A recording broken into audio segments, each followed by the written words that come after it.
अस्सलाम वालेकुम। आज मैं आप लोगों के साथ डिस्कस कर रहा हूं आरसीसीबी और आरसीडी। आरसीसीबी और आरसीडी में कोई भी फर्क नहीं है। आरसीसीबी कुछ कंट्रीज में आरसीसीबी के नाम से इसको जाना जाता है और कुछ कंट्री में उसको आरसीडी के नाम से जाना जाता है। जो आरसीसीबी होता है मेरा रेजिडुअल करंट सर्किट ब्रेकर होता है, आरसीडी रेजिडुअल करंट डिवाइस होता है। और इसके बाद आरसीसीबी एक प्रोटेक्शन डिवाइस है। RCCB is protection device, it sends the unbalanced current in the electrical circuit and it get trip to break the circuit। ये सर्किट में अनबैलेंस करंट को सेंस करता है और सर्किट को ट्रिप करा देता है। और it is used in electrical system to protect the human from electrical shocks and also protect circuit from the earth fault. Means के ये इंसानी बॉडी को, इंसान को इलेक्ट्रिकल शॉक से भी बचाता है और सर्किट को अर्थ फॉल्ट से भी प्रोटेक्शन देता है। It's operate with in A second and protect us from the electrical shock. जैसे ही कोई इसमें से फॉल्ट आता है या इंसानी बॉडी के किसी लाइन को या किसी को टच करती है तो ये फौरन ही ट्रिप हो जाता है। और इसके अब मैं आप लोग के साथ डिस्कस करूं advantage of RCCB. It has higher accuracy. ये इसकी एक्यूरेसी जो है वो बहुत अच्छी होती है, मींस के ये जल्दी ट्रिप हो जाता है। We can check it performance by using test button. अब हम लोग अपने आरसीसीबी को उसके ऊपर एक टेस्ट बटन दिया होता है जिससे हम लोग उसको चेक कर सकते हैं कि हमारा आरसीसीबी सही काम कर रहा है कि नहीं कर रहा। It is also provide protection against voltage variation. Means के ये हमें वोल्टेज वेरिएशन में भी प्रोटेक्शन देता है हमें इसमें। तो इसके बाद मेरे पास आ जाता है इसका जो साइज होता है। इसका जो साइज होता है वो स्मॉल होता है, छोटा साइज होता है। It can be easily install. हम अपने सर्किट में इसको इजीली इंस्टॉल कर सकते हैं। It detects all type of faults, और ये हर तरह के फॉल्ट को डिटेक्ट करता है। It also connect phase and neutral. No need of earth connection. Means के जैसे ईएलसीबी में अगर अर्थ कनेक्शन होगा, अगर उसका अर्थ लगा होगा तो ईएलसीबी ट्रिप होगा, वरना ये ट्रिप नहीं होगा। तो इसमें सिर्फ फेज और न्यूट्रल होता है, जिससे थोड़ा सा भी करंट की वेरिएशन आती है तो ये ट्रिप हो जाता है। अब जैसे एमसीबी में मेरे होते हैं सिंगल पोल, 2 पोल, 3 पोल, 4 पोल ब्रेकर। मींस के 4 टाइप के ब्रेकर होते हैं एमसीबी में। जो आरसीसीबी है मेरा ना, आरसीसीबी में 2 तरह के ब्रेकर होते हैं हमें जो अवेलेबल होते हैं। एक 2 पोल और दूसरा 4 पोल हमें अवेलेबल होते हैं। और जो उसकी रेटिंग होती है, फॉर एग्जांपल इसकी जो लीकेज करंट की रेटिंग है या इसको सेंसिटिविटी रेटिंग रेंज भी कहते हैं। अब हमारे ब्रेकर के ऊपर ना 2 तरह की रेटिंग, आरसीसीबी के ऊपर 2 तरह की रेटिंग लिखी होती है, जिसमें से 30 milli ampere, 100 milli ampere, 300 milli ampere, और उसके अलावा करंट रेटिंग भी लिखी होती है, जैसे 16 ampere, 25 ampere, 32 ampere, 40 ampere, 63 ampere, 100 ampere. तो इस तरह ये सारी चीजें लिखी होती हैं। इसमें से अब हमारे पास जो आरसीसीबी होते हैं ना, उसकी जो सेंसिटिविटी रेंज होती है वो 3 तरह की होती है, 30 मिली एम्पेयर, 100 मिली एम्पेयर और 300 मिली एम्पेयर।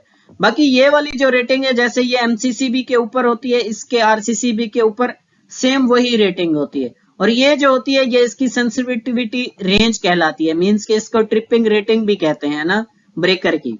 तो अब हम लोग 1 बाय 1 डिस्कस करेंगे कि 30 मिली एम्पेयर आरसीबी क्या होता है, 100 मिली एम्पेयर आरसीसीबी क्या होता है, और 300 मिली एम्पेयर क्या होता है।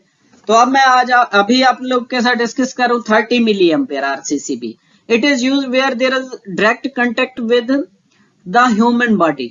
इस रेंज वाले आरसीसीबी को हम लोग वहां यूज करते हैं जहां पे ह्यूमन बॉडी का डायरेक्ट रिलेशन होता है, मींस के डायरेक्ट कांटेक्ट होता है।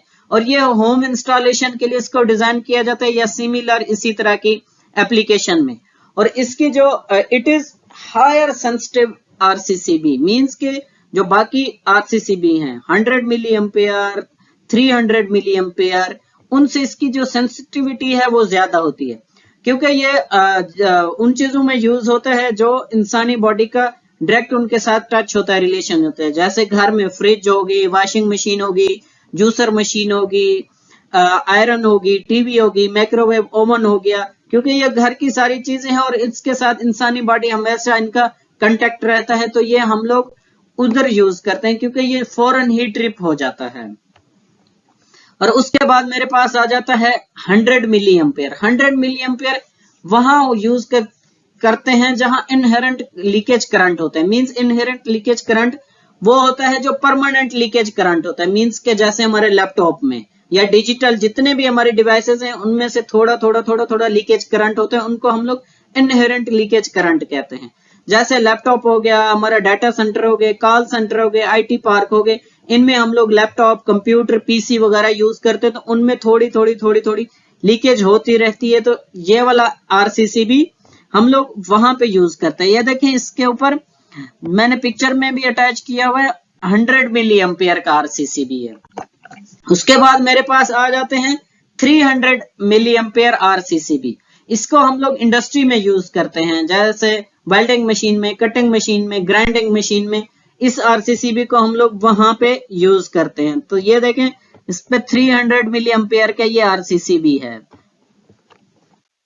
अब मैं एट द एंड मैं आप लोगों के साथ डिस्कस करता हूं आरसीसीबी की कंस्ट्रक्शन कैसे होती है। मींस के आरसीसीबी की कंस्ट्रक्शन कैसे होती है। ये एक मेरी लाइन वायर है, दूसरी मेरी न्यूट्रल वायर है। अगर फॉर एग्जांपल लाइन वायर में से 10 एम्पेयर करंट गुजर रहा है, तो ये मेरी कॉइल है, ये वाली, ये प्राइमरी कॉइल कहलाती है, ये सेकेंडरी कॉइल कहलाती है। तो इसमें से लोड तक पहुंचते हुए अगर फॉर एग्जांपल यहां से 100 एम्पेयर मेरा करंट आ रहा है, तो लोड से 100 एम्पेयर करंट न्यूट्रल में से गुजर के जाएगा, तो ये मेरी नॉर्मल कंडीशन कहलाती है। अगर ह्यूमन बॉडी यहाँ पे लोड को या लाइन वायर को टच कर देती है, उसमें से अगर 1 एम्पेयर करंट यहाँ से गुजर रहा है, तो यहाँ से 11 एम्पेयर करंट आना शुरू हो जाएगा, 1 एम्पेयर इधर यूज हो जाएगा, तो बाकी मेरा डिफरेंस आ जाएगा इसमें से कि यहाँ से न्यूट्रल में से 9 एम्पेयर करंट गुजर है। जैसे इसमें से डिफरेंस आएगा, तो ये मेरी सेंसिंग कॉइल लगी हुई है। सेंसिंग कॉइल सेंस करेगी कि करंट में ना डिफरेंस आ गया। जैसे ही करंट में डिफरेंस आ जाएगा, तो रिले इस कंटेक्ट को ना, ये जो ब्रेकर का कंटेक्ट है, मींस के ब्रेकर को वो ट्रिप करा देगी।